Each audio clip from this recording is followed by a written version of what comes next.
Željko Malnar bio je poznati hrvatski televizijski voditelj, putopisac te autor velikog broja dokumentarnih filmova. Ovaj izuzetan čovjek rođen je 1944. godine u Zagrebu. Šira javnost upoznala je Željka Malnara kada je pokrenuo snimanje kultnog talk showa Noćna mora, koji se emitirao od 1992. pa sve do 2010. godine. Ova emisija postala je iznimno kontroverzna, jer su u njoj nastupali razni slikoviti likovi zagrebačkih ulica. Malnar je proglasio zagrebačko naselje Peščenica republikom i sebe postavio za doživotnog predsjednika, dok je svoje prijatelje postavio za ministre novonastale države. Željko Malnar je bio poznat po tome da je volio jebat u mozak svoje goste, koji su bili poznati po tome da su imali kratak fitilj, tako da je svaka emisija bila urnebes. Koristeći svoju emisiju kao satiričku platformu, Željko Malnar ismijavao je političku scenu i prikazivao pravo stanje društva u to vrijeme. Noćna mora se emitirala subotom navečer uživo, trajući sve do trenutka kada bi se sav alkohol popio, što bi često potrajalo do nedjeljnih jutarnjih sati. Uz Malnara u Noćnoj mori sudjelovali su popularni Ševa, Braco Cigan, Cezar Legenda, Jajan, Remzo Krak, Stankec i drugi živopisni likovi koji su zabavljali gledatelje svojim neobičnim performansima. Najveća zvijezda emisije uz Malnara bio je Zvonimir Levačić Ševa, čija je popularnost rasla do te mjere da su mu gledateljice predlagale čak i snimanje Pornića. Osim Malnarovih susjeda s Peščenice, u emisiji su gostovale i hrvatske javne ličnosti, pa se tako vrijedi prisjetiti već legendarnog gostovanja pjevača Siniše Vuca, u kojem se i danas uživa istim intenzitetom.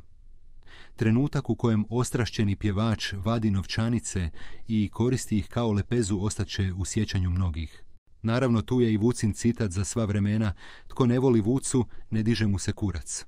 Nogometaš Silvio Marić također je ostao u sjećanju mnogih zahvaljujući gostovanju koje je obilježeno pijanstvom, pijanim baljezganjem i uživanjem u narodnjacima.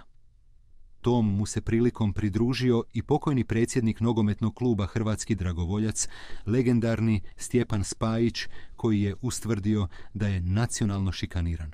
Ne smijemo zaboraviti doktora of chiropractic Antu Pavlovića, koji je često bio Malnarov gost.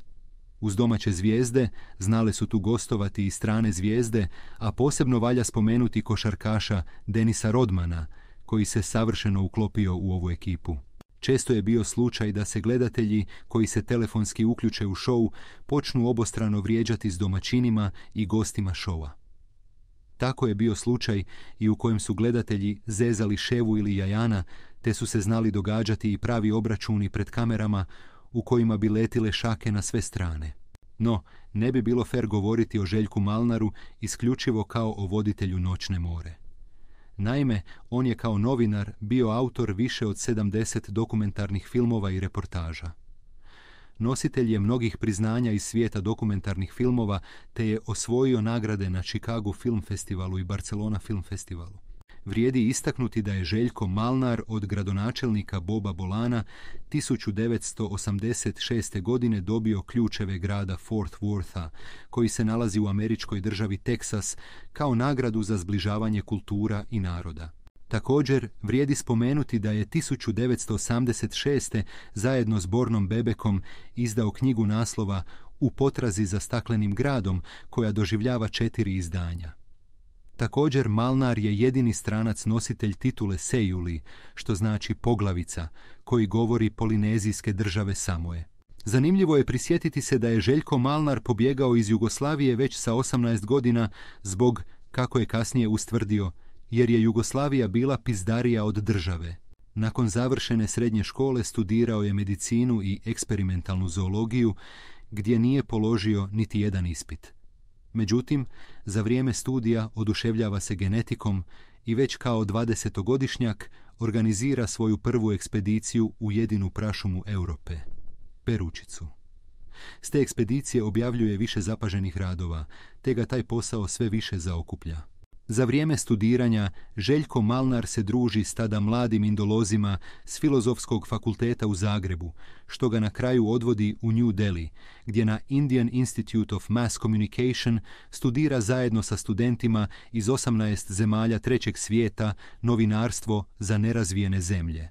Nakon diplome ostaje u Indiji još punih 10 godina, te je za to vrijeme Željko Malnar istraživački vrlo aktivan.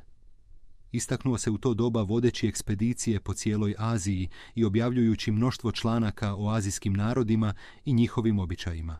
Paralelno s tim, u programu Saše Zalepugina prikazuje mnogo reportaža i dokumentarnih filmova iz Indije, Pakistana, Afganistana, Irana te Turske. U razdoblju od 1972. pa sve do 1977. godine. Između ostalog, Željko Malnar studira indijsku filozofiju u ašramu indijskog filozofa Swami Shama, što mu omogućava da stekne još bolji uvid u indijsko društvo. U Indiji radio je i za strane producente poput Dona Charnona, Canadian Filma i Indian Film Division, te je producirao filmove za vladu države Rajasthan. 1977. godine Malnar vodi ekspediciju za zagrebačku televiziju pod nazivom Put na istok, koja doživljava veliki uspjeh. Malnar 1982. postaje zapovjednik profesionalnih ekspedicija te radi za američku instituciju Institute of Ecotechnic sa sjedištem u Londonu. Za američku kompaniju Tropic Ventures vodi jednu od najvećih ekspedicija svijeta pod nazivom Around the Tropic World, koja je trajala od 1982. pa sve do 1986. Bio je autor dokumentarne serije s te ekspedicije pod radnim naslovom Journey to Other Worlds. Željko Malnar preminuo je 9. srpnja 2013. godine nakon duge bolesti te je pokopan na zagrebačkom groblju Mirogoju.